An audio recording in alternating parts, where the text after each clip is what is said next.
Bonjour à tous et bienvenue sur la chaîne pour cette nouvelle émission. J'espère que vous allez bien les amis. On commence sans plus attendre avec votre nouveau programme quotidien. On prend note, et oui c'est une émission que j'ai imaginée il y a quelques temps de cela, qui se veut, donc c'est un format court, qui se veut vraiment efficace, voilà, sur les dernières actualités du moment, de ces dernières heures, de ces derniers jours et de ces dernières semaines. Donc un format court qui vraiment va mettre à l'honneur toutes les news que je ne mets pas forcément en grosse vidéo. Donc on commence sans plus attendre avec Apple. Apple qui a surpris avec le fameux reveal de la gamme d'iPhone 12. Et oui, ça commence de l'iPhone 12 mini jusqu'à l'iPhone 12 Pro Max. Et franchement, il y a quand même de belles choses. Il y a quand même de belles choses parce que là, on est plus du tout sur du LCD en termes d'image. On passe directement à l'OLED. Euh, donc c'est quand même vachement plus moderne et vachement plus innovant, voilà, comparé à ce que fait Samsung ou même Huawei par exemple. Donc là on est vraiment sur quelque chose d'innovant dans le sens où en plus on a de l'OLED, mais on a encore d'autres nouveautés, on a du Dolby Atmos et du Dolby Vision. Ça c'est quelque chose qui me paraît important dans le sens où quand on veut évoluer dans la technologie, on évolue vraiment dans les deux sens. Dans le sens où là, on a l'image, on a le son, on a quelque chose du coup de beaucoup plus immersif, c'est-à-dire qu'avec le OLED, on a du 4K. Pour moi, mettre du 8K, c'était pas forcément une nécessité. C'est pour ça qu'Apple ne l'a pas fait, parce que je pense que déjà en termes de batterie, c'est assez conséquent mettre du 8K. C'est vrai que quand on regarde des vidéos 8K sur un téléphone comme ça empathie vraiment sur la batterie. Déjà que Apple n'est pas très réputé pour ça. Alors bon, si déjà ils ont mis du 4K, voilà, donc c'est de l'OLED. C'est très efficace, c'est ce qu'on retrouve sur les écrans, sur les téléviseurs par exemple. Donc c'est quand même c'est une bonne décision. Pour ma part, c'est ce que j'aurais choisi en tant que constructeur, c'est vrai pour évoluer, parce que c'est vrai que là, on avait l'iPhone 11 n'était pas forcément des plus révolutionnaires. On avait juste le design et les capteurs qui changent un petit peu, quoique ça aussi, ça faisait polémique. Donc là, on a vraiment un design qui change, qui revient un petit peu à ce qui s'était fait avant avec l'iPhone 5 et l'iPhone 5S par exemple. Donc c'est plutôt, c'est un design assez minimaliste. Au niveau des capteurs, ça montre bien qu'effectivement, il y a un gain technologique. On passe directement sur de la 4K native. Ça nous fait prendre conscience que là c'est vraiment un sous-générationnel, c'est pas une nouvelle génération parce qu'on reste toujours sur la droite lignée des iPhones et des sorties annuelles. Euh, mais je trouve que voilà, c'est quand même une bonne chose de passer sur de l'OLED, du Dolby Vision, du Dolby Atmos. En termes de batterie, en plus, ça tient la route, puisque quand on parle de l'iPhone 12 mini, on a une autonomie de 15 heures, donc c'est quand même assez bon, ça va, 15 heures, c'est quand même assez raisonnable. Et sur l'iPhone 12 Pro, on a une autonomie de 20 heures. En fait, tout dépend de votre utilisation, c'est-à-dire que quand vous allez écouter de la musique, bah forcément, ça va jouer beaucoup moins que quand vous allez aller sur une application comme Genshin Impact par exemple. Voilà, bon c'est un exemple, là, c'est vraiment un gros jeu ça sur mobile qui prend quand même pas mal de place.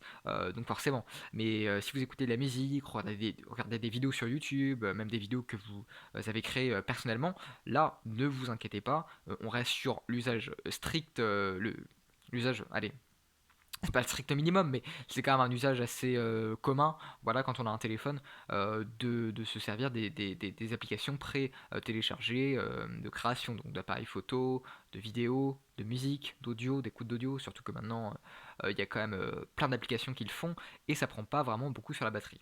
Donc du point de vue de l'autonomie, c'est quand même assez confortable.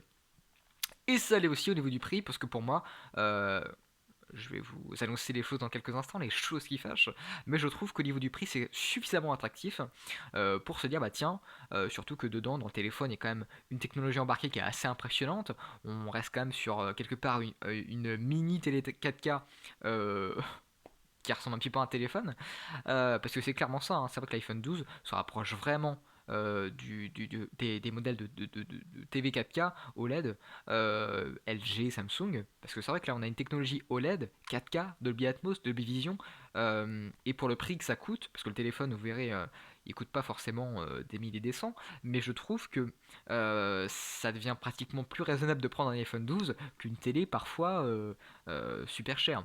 Après voilà, ça dépend ce qu'on fait de son téléviseur. C'est vrai que j'entends beaucoup de gens en ce moment qui me disent oui mais moi je prends un téléviseur pour la next gen avec la PS5 et l'Xbox Series X. J'ai pourquoi pas. Voilà, à condition de bien s'en servir quoi. Parce que c'est vrai qu'il y a des gens des fois qui prennent des télé 4K sans se dire bah tiens il y a du HDR, il y a du Dolby Vision. Voilà, donc faut bien regarder tout ça. Et c'est vrai que là avec l'iPhone 12, on a directement toutes les caractéristiques techniques qui nous ont été dévoilées. Voilà.